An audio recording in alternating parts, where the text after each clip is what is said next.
All right.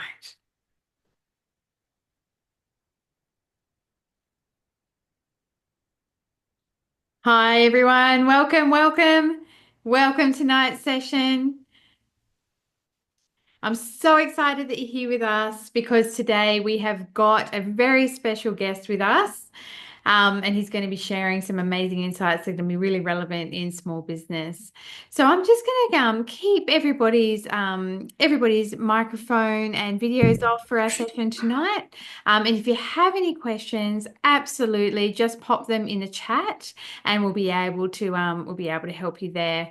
So if you'd like to just turn your video and your microphone off, we'll be able to get started, and I'll keep an eye on that chat for any questions as they come through and make sure we get those answered. Beautiful. All right.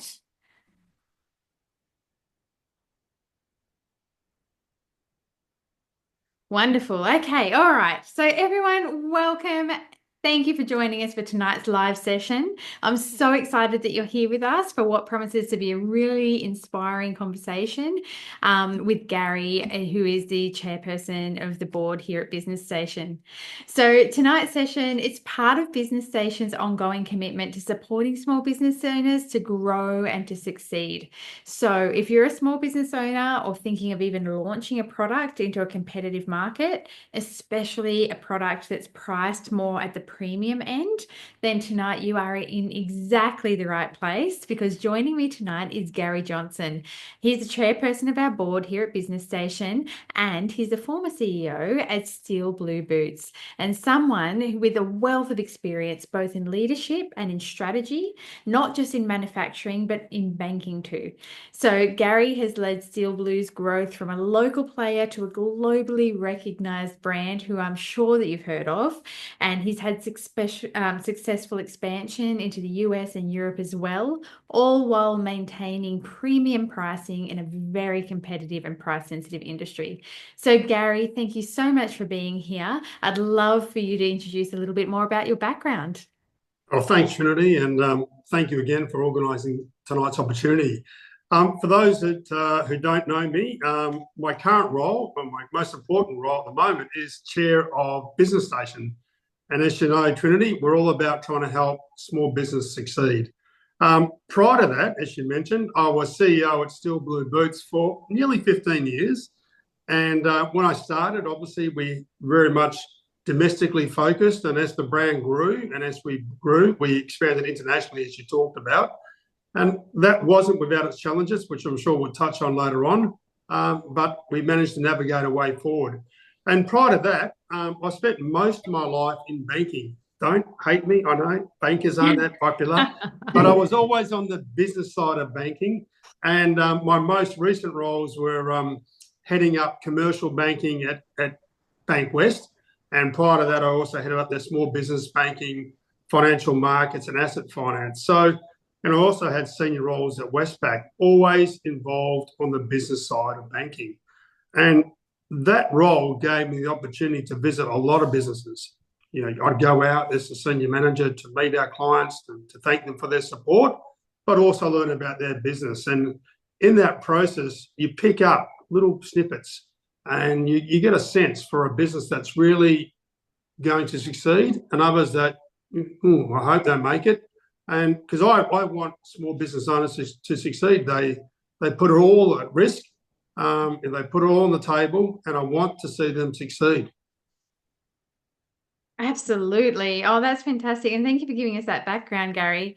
So before your time at Steel Blue, I know that you touched on this, but you had a Yeah. long and successful career in banking. And I imagine that that gave you a really front row seat to a wide variety of businesses, some that were thriving and some that were struggling as well.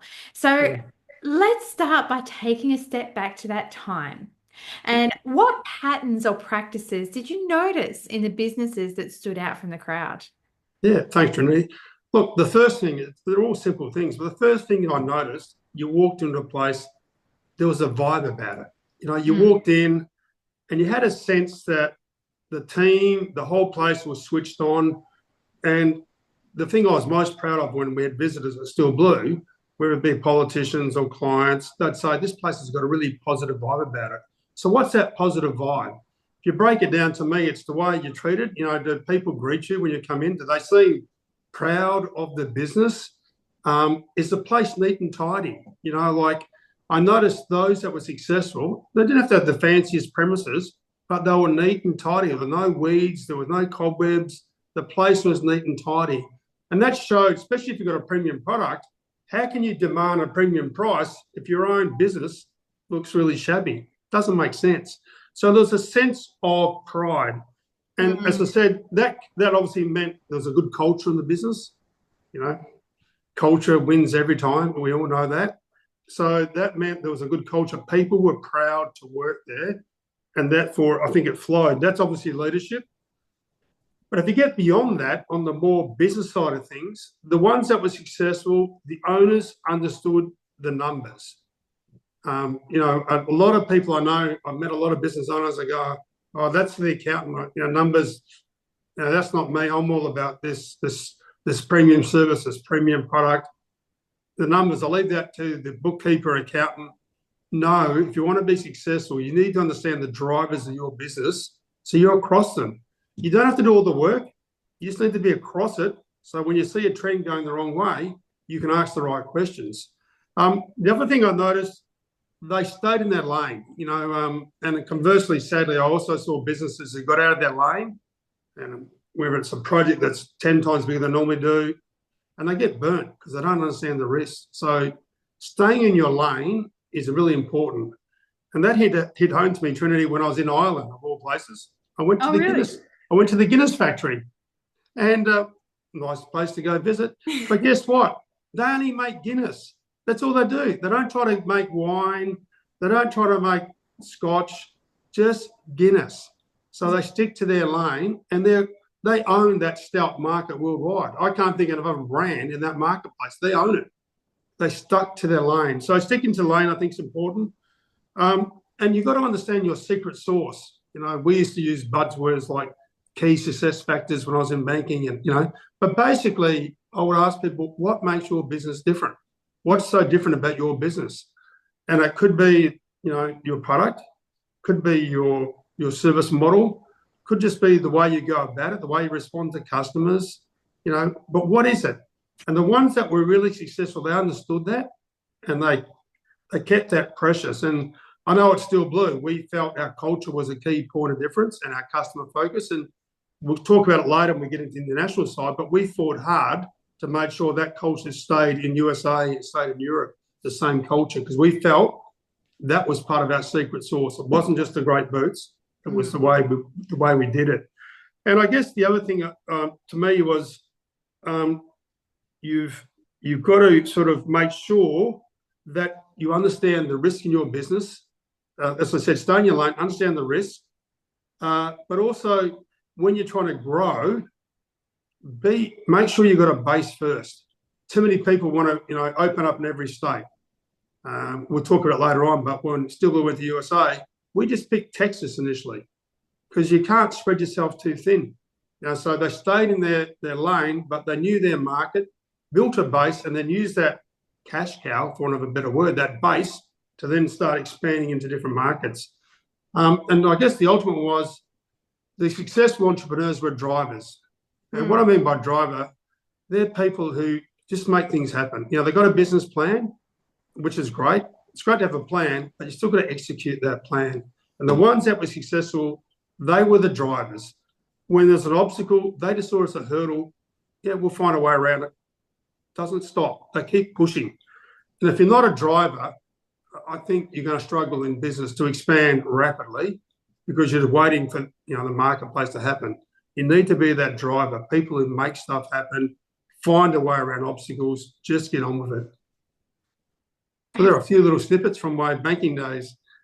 Yeah, that's fantastic. There's definitely some gold in there around what makes the high performers high performing, I suppose. And look, I'd love now, Gary, to talk about Steel Blue specifically. So Something very, I'm very passionate about this one, Trinity. oh, wonderful. I'm excited to dive into it because I know that when the brand launched, I know the market for work boots, it was already pretty crowded, right? And it was full of cheaper options. So what were the key steps that you took and the team to position Steel Blue as a premium product, especially when you were competing against lower cost Yeah, look, competitors? exactly. So Mm, if you go back, it's nearly 30 years now. So 1995, Steel Blue started. So, mm. take a year before that, the business planning process. And back then, safety market was very crowded by a lot of players who had been around 100 plus years, but very little innovation, right? So it was ripe for disruption. But also, safety boots back in 95 were seen as something employers had to give their employees. So let's give them the cheapest boot possible. Doesn't matter. But the founders of Steel Blue, they had a different vision. Some of them were playing professional sport, and they were seeing the advancement in sports shoe technology. And they had the idea, imagine if you put that comfort of a sports shoe into a work boot, wouldn't that be remarkable? Wouldn't that help reduce fatigue? Wouldn't that help people have less injuries on the workplace? So that's where the idea came from. The problem with that idea, of course, was that came with a price tag that's 50% more than the existing products at the time. Absolutely. 50% more. So you're launching a business in 95, which was pretty tough economic times. It was a bit of a dip in the economy. Mm. Price 50% more. People said to the founders, you've got rocks in your heads. You are going to do your shirt. But as we know today, it's just said, international brand, that wasn't the case. So why wasn't it the case? Why could you launch and create a whole new category, which is the premium boot market that didn't exist before? And I think it was because, one, there was a belief from the founders. There was that, as I said before, there's that belief that drivers, they had their houses on the line. There was no success. Failure wasn't an option, right? The art of war, the burning bridge, if you fail, there's no house. So you have to succeed. So it's a great motivator. But they knew they had a great product. The product was good. So how do you get people to believe that? That was the challenge. So the way they went around it was a number of different ways. They all come together over a period of about 18 months to get the success, the momentum building. One of them was endorsement from the Australian Physio Association, the Australian Podiatry. So Steel Blue they got some scientific reports from UWA and an organisation called SATRA in the UK, which is a peak footwear body, which proved the boots that made by Steel Blue had the highest comfort rating of any boot that had previously tested. Wow. So that was enough to get the APA and the Australian Podiatry on board to endorse the product. So all of a sudden you got endorsements. Same time, being entrepreneurs, a little bit cheeky, and certainly wouldn't do it today with a business the size it is. But back then, the founders went for it. I'm not saying you should do this. You should talk to your IP lawyer, but they took that SATRA rating and went, "We've got the world's most comfortable boots." Now, technically, it was the one boot that they tested, but anyway, they used that tagline for some time, and we had success with it. And off the back of that, started applying for awards, business awards. And again, if you do a good application, you'd be surprised the awards you can win. And all these things, the endorsements, the awards, start giving you credibility. And then I guess the ultimate one was with the 30-day money-back guarantee. But I think we'll talk about that later. We'll talk about obstacles in getting people to buy our product. But all the way along, there was no discounting of the price. The price was the price. So didn't drop the price to get started. We looked for specialty retailers who understood the value that the product would add and gave them, so started with them to get the product out there. And then just slowly getting the brand out there. But that really was around trying to find ways to get that product, I guess, convince people there's value. The other piece was the Trisol comfort technology We've got a patent registered on that. So again, that gave consumers confidence that they were getting something unique. So we look for ways to show that the benefits of comfort weren't just made up. We weren't just saying their comfort, they were there. And I guess the decision from day one, we wanted to own comfort. So all still advertising, if you go back 30 years, it's all about comfort. Even today, it's all about comfort. We are just relentless trying to own that comfort space.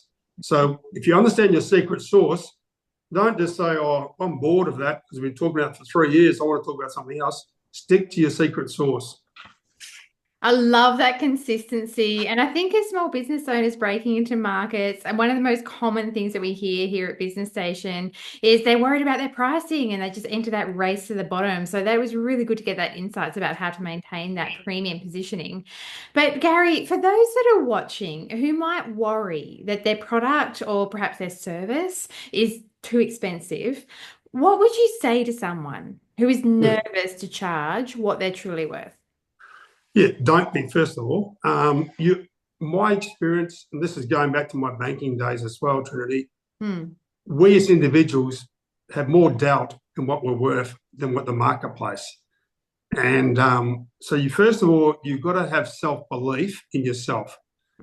If you've done your work and you know that your service or your product stacks up against the marketplace, that you've got clear differences from them, you've got unique points of difference, you've got clear benefits, you need to make sure that you back yourself in. Yeah, by all means, understand what the market's pricing it, if whatever, but just because doesn't mean you have to price at that level if your service is much better.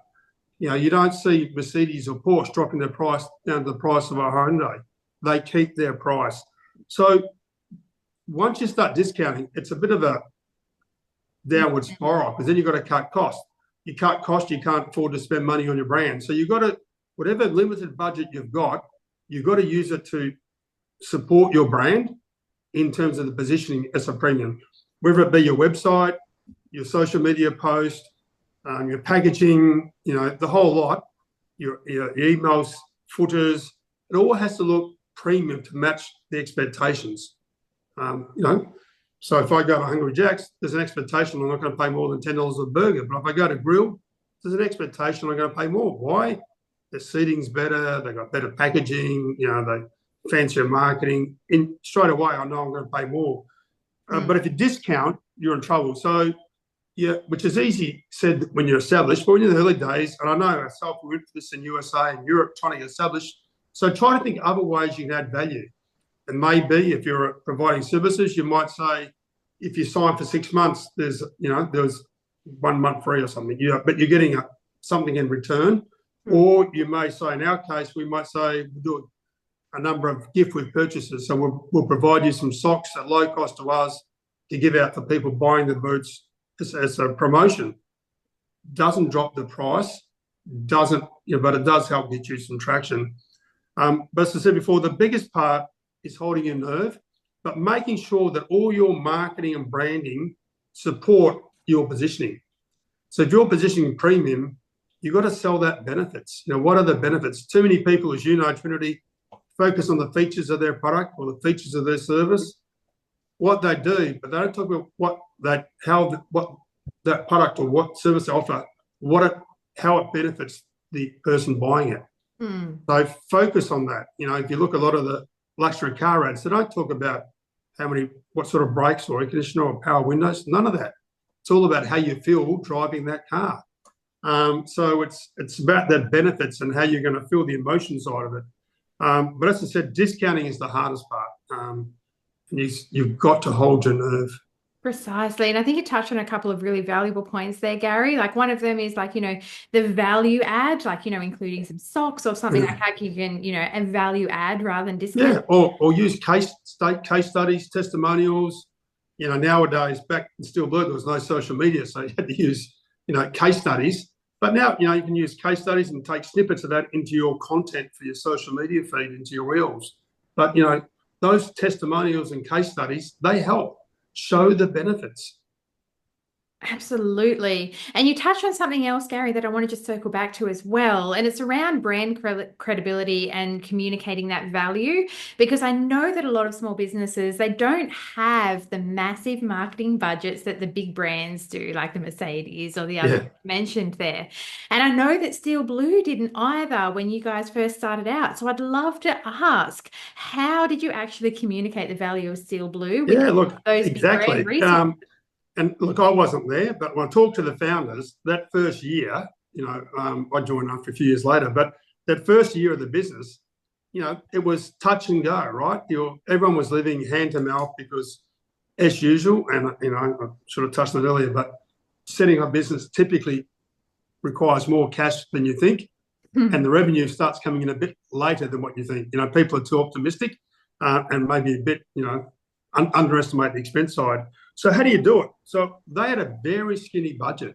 So how do you do it? So what we did at Steel Blue, we identified what we used to call larger end users. So these are larger businesses, could be a mine site, Alcoa, could be BHP, Rio Tinto. Back then it was Hammersley Iron, but it could be a large business of a nature that has lots of employees that would wear a boot.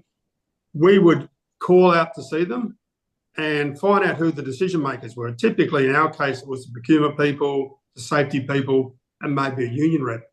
And we would seed them with a free pair of boots. So it didn't cost us a lot of money because we're only paying the wholesale cost of that, or manufacturing cost, not the retail price. And as a result, they would, and we'd come back a couple of weeks later and they'd say things like, best bloody boots ever. And so we'd say, well, we need your help to specify that everyone in here should be wearing these boots. And that was a great way of doing it, just seeding a bit of your product. So if you're a service provider, you might provide just a little snippet, not too much, because you don't want to give away all that value for free, just a little snippet to demonstrate your value. Or if you've got a product, especially nowadays with social media, you might get some people to wear the product and become your advocates. We would try and as well give away a cap, which didn't cost a lot of money, to anybody who may be, get out and about to create some awareness. But it was also other ways. So we worked closely, as you know, the reason I'm wearing this, I've also recently joined the board of Breast Cancer Care, WA, and we, it's Steel Blue, we pioneered the pink and purple boots, which was all about supporting a great cause, a great charity in breast cancer care. But off the back of that, it lifted brand awareness. So we did that. We would invite all our retailers and our retail partners out to the factory in Malaga to have a look at the manufacturing process.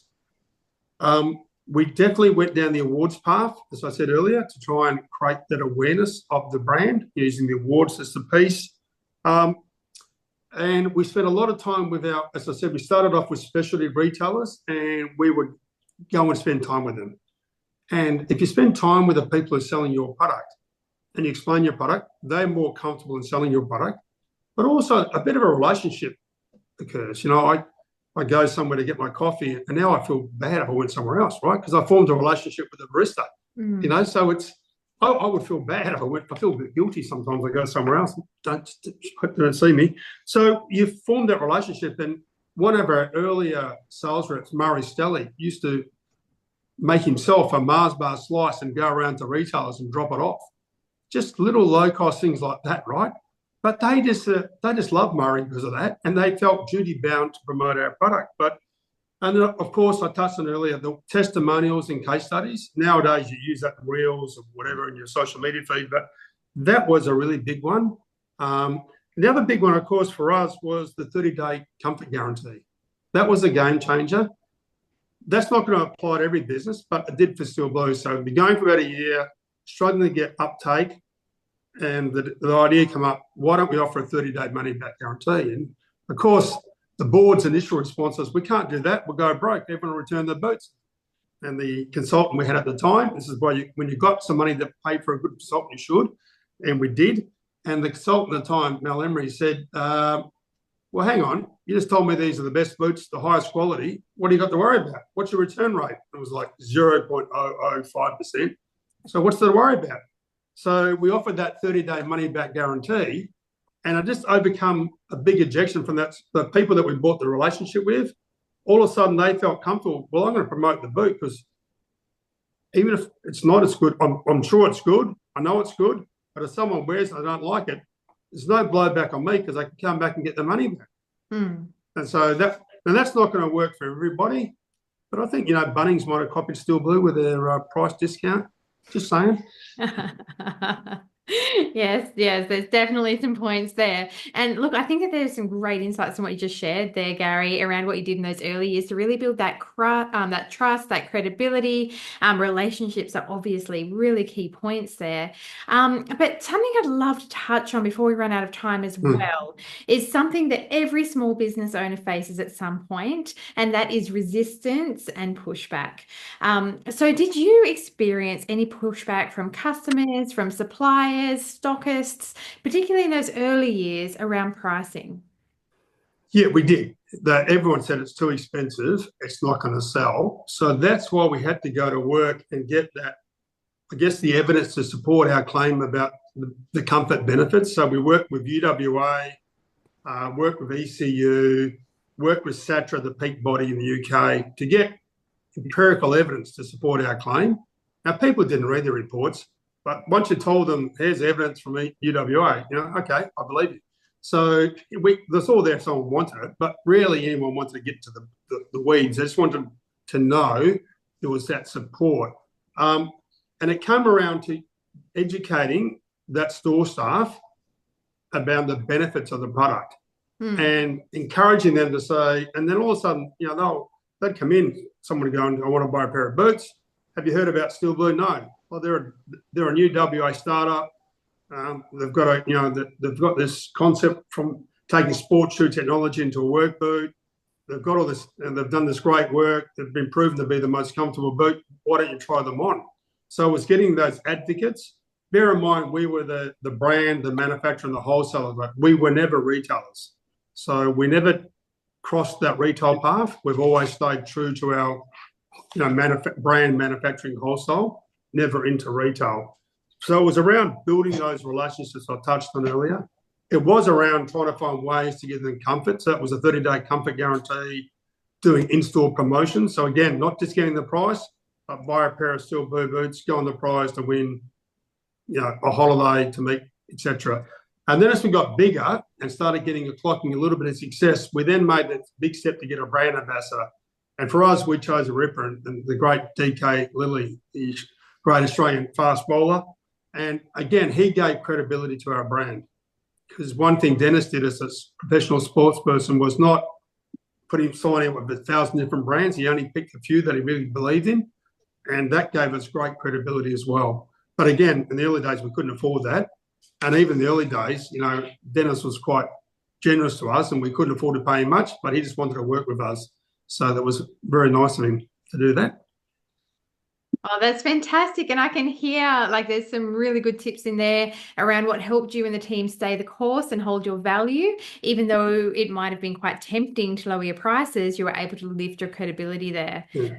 And thank you so much for sharing that, Gary. I know we're coming to the end of our time together here tonight, so I want to just wrap up with a couple of little things that we can do to keep contact with you. So I'm going to pop into the chat the link to Gary's LinkedIn profile. If you haven't connected with him already, definitely recommend that you pop on LinkedIn and you send that connection request through to him so that you can connect after today's session.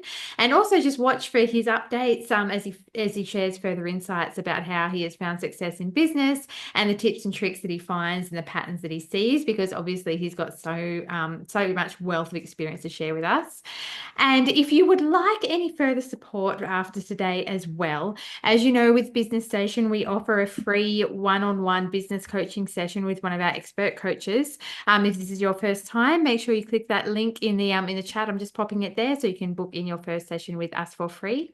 But Gary, thank you so much for sharing your journey, your leadership wisdom, and some really actionable insights that you have had from on the ground. From those watching, whether you're just getting started or you're looking to take your brand to the next level, I really hope that tonight has reminded you that it is possible to stand out, to charge what you're worth, and to build something that lasts. So thanks again for being here, and thank you so much, Gary. Thanks, Trinity. Been a pleasure. Oh, thank Cheers, you so everyone. much. All right, I'll Yeah. send the recording around and we look forward to seeing you at the next one. Bye Thanks. for now. Bye. Cheers. Bye.